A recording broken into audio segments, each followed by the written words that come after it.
బాధ్యత ధర్మం కూడా. మహాపత్రిక వార్తల వరకు ఉన్న కారణాలను వెతికింది, భయాన్ని కాదు వాస్తవాన్ని చూపించింది. ప్రథమంగా చూసుకున్నట్టయితే మహాపత్రిక ఎప్పుడు కూడా నిజాల్ని మాత్రమే వెతికింది, నిజాల్ని వెతికింది, నిజాల్నే చెప్పింది. ఏ రోజు ఎవరికి భయపడలేదు, ఎవరికి తలొక్కి ఏ విషయాన్ని ప్రస్తావించకుండా ఏ విషయాన్ని ప్రజల గొంతుకగా మారి ప్రశ్నించిందే తప్ప ఏ రోజు కూడా ఎవరికి తలొక్కి భయపడలేదు. టెక్నాలజీ వేగంగా పరిగెత్తిన ఈ కాలంలో, బిలియనియర్స్ సంఖ్య పెరిగిన ఈ ప్రపంచంలో టెక్నాలజీ, సంపద, భవిష్యత్తు ఈ మూడింటి మధ్య సామాన్యుడి స్థానం మా కథనాల కేంద్రంగా నిలిచింది. నిజమే, టెక్నాలజీ మనం చూస్తున్నాం, రోజు రోజుకి టెక్నాలజీ మారిపోతూనే ఉంది. ఏ కేంద్రంగా ఇటు మనం పరుగులు పెడుతున్నాం. మనం చూసుకోవచ్చు ఆర్టిఫిషియల్ ఇంటెలిజెన్స్, దీనిలో ఇటు మనం రోజు రోజుకి పరుగులు తీస్తున్న కాలంలో కూడా ప్రథమంగా చూసుకున్నట్టయితే బిలియనియర్ సంఖ్య పెరిగిన ఈ ప్రపంచంలో కూడా టెక్నాలజీ గాని, సంపద గాని, భవిష్యత్తు ఈ మూడింటి మధ్య సామాన్యుడి స్థానం ఏంటని కూడా మేము ప్రథమంగా చెప్పడం జరిగింది. మా కథనాలే దీనికి ఒక కేంద్రంగా మారాయి.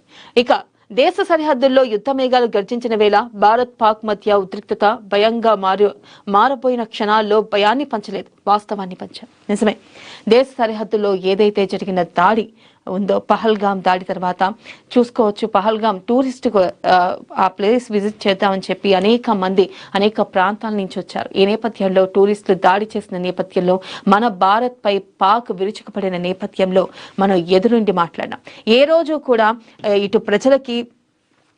కూడా ప్రజలకి భయాన్ని పంచలేదు, వాస్తవాల్ని చూపెట్టాం.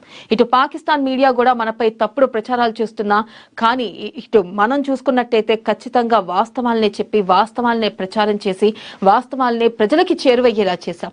మనం ఏదైతే పాక్ని తోక ముడిచేలా చేసి పాక్ని వెనక్కి పాలదురులిన మన సైనికులకు కూడా హ్యాట్స్ ఆఫ్ చెప్పుకోవాల్సిందే ఈ సందర్భంగా.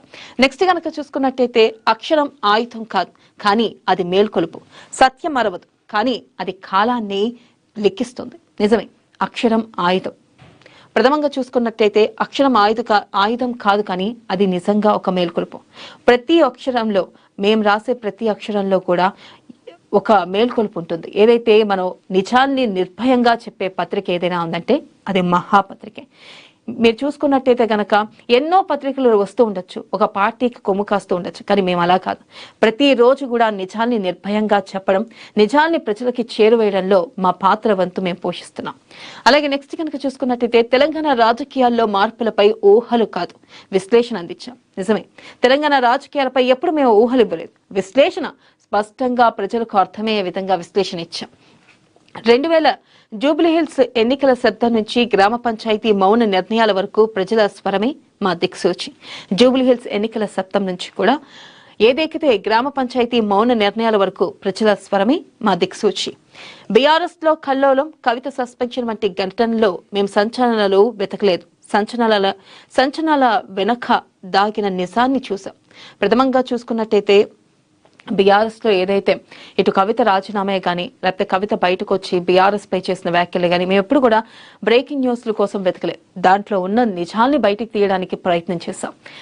ఇక 2025లో మహాపత్రిక కాలాన్ని రాసింది, రేపటికి అర్థం చెప్పింది. స్వాగతం, రేపటికి వీడ్కోలు అంటూ కూడా ప్రథమంగా చూసుకున్నట్టయితే ఇక 2025 సంవత్సరం ఈ రోజుతో ముఖ్యనుంది. మరికొద్ది గంటల్లో 2026 సంవత్సరంలోకి అడుగు పెడుతున్నాం. మరొకసారి ప్రేక్షకులందరికీ కూడా ప్రథమంగా చూసుకున్నట్టయితే అడ్వాన్స్డ్ గా హ్యాపీ న్యూ ఇయర్. ఇక పేపర్లోని ప్రధాన అంశాలు చూసుకుందాం.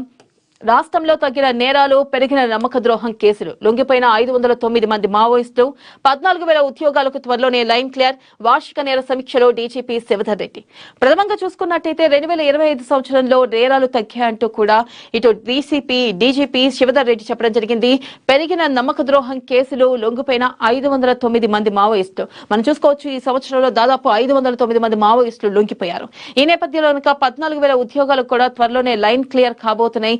దాదాపు గత సంవత్సరంతో పోలిస్తే ఈ సంవత్సరం చాలా వరకు నేరాలు తగ్గాయి అంటూ కూడా డీజీపీ శివధర్ రెడ్డి వ్యాఖ్యానించడం జరిగింది. అలాగే నెక్స్ట్ కనుక మరొక అంశం చూసుకున్నట్టయితే హరీష్ రావుకు ప్రమోషన్, డిప్యూటీ ఫ్లోర్ లీడర్ గా నియామకం. హరీష్ తో పాటు సబితా ఇంద్రారెడ్డి, తలసానులకు ఉపనేతలుగా బాధ్యతలు.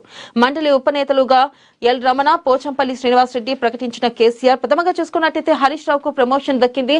అయితే డిప్యూటీ ఫ్లోర్ లీడర్లుగా ప్రథమంగా చూసుకున్నట్టయితే నియామకం జరిగింది. హరీష్ తో పాటు ఇటు సబితా ఇంద్రారెడ్డి, తలసానులకు కూడా ఉపనేతలుగా బాధ్యతలు ఇవ్వడం జరిగింది. ప్రథమంగా చూసుకున్నట్టయితే ఏదైతే అసెంబ్లీ సమావేశాలు ప్రారంభమయ్యే ఈ నేపథ్యంలో హరీష్ రావును ఫ్లోర్ లీడర్ గా ప్రమోషన్ ఇవ్వడం, వారితో పాటు సబితా ఇంద్రారెడ్డి గాని అలాగే తలసాని గాని ప్రథమంగా ఉన్నారు. ఈ నేపథ్యంలో మరి ఏదైతే ప్రభుత్వం సంధిస్తున్న ప్రశ్నలకు లేకపోతే నేను పవర్ పాయింట్ ప్రెజెంటేషన్ పెట్టింది ప్రభుత్వం, అయితే దీనిపై కొన్ని ప్రశ్నలు కూడా లేవనెత్తింది బీఆర్ఎస్ పై. వీటన్నిటికీ మరి హరీష్ రావే తలమానికంగా ఉండి చేయబోతున్నారా లేదా కేసీఆర్ అసెంబ్లీకి రాబోతున్నారా, కొంతమేర ఉత్కంఠ నెలకొంది. అయితే ఈ నేపథ్యంలో హరీష్ రావుకి ప్రమోషన్ వచ్చింది. అయితే మనం చూసుకోవచ్చు కేసీఆర్ తీసుకున్న నిర్ణయం, మరి కేసీఆర్ ఈ మేరకు వస్తారా రారా అన్న కొంత సందిగ్ధంలో కూడా ఉంది. ఈ నేపథ్యంలో చూడాలి. మరి కేసీఆర్ వచ్చి మొన్న అయితే వచ్చారు. అయితే ఇటు సీఎం రేవంత్ రెడ్డి కూడా పలకరించడం జరిగింది ఆప్యాయంగా. కొంతమేర బీఆర్ఎస్ పార్టీ నెగిటివిటీని కూడా మూటగట్టింది. కేటీఆర్ సీఎం రేవంత్ రెడ్డి వచ్చినా కేటీఆర్ లేచి నుంచోకపోవడం వల్ల కొంత నెగిటివిటీ కూడా మూటగట్టుకుంది బీఆర్ఎస్ పార్టీ. మరి ఈ నేపథ్యంలో అసలుకి ఏదైతే కేసీఆర్ ఆరోపణలు చేసిన నేపథ్యంలో నీటి వాటాలపై మరి ఇక్కడికి వచ్చి ప్రశ్నించే అవకాశం ఉందా, అసెంబ్లీకి వచ్చి ఆయన మాట్లాడతారా, ఈ అంశాలపై మాట్లాడతారా లేదా అన్నది కొంత ఉత్కంఠ నెలకొంది.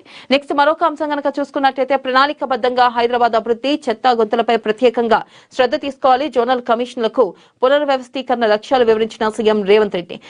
ఏదైతే ఉందో జోనల్ కమిషనర్లకు ప్రథమంగా పునర్వ్యవస్థీకరణపై ఇటు సీఎం రేవంత్ రెడ్డి వివరించారు. అయితే ప్రణాళికబద్ధంగా హైదరాబాద్ ను అభివృద్ధి చేయాలని, చెత్త గుంతలపై సరైన ప్రత్యేక శ్రద్ధ తీసుకోవాలంటూ కూడా ఈ మేరకు సీఎం రేవంత్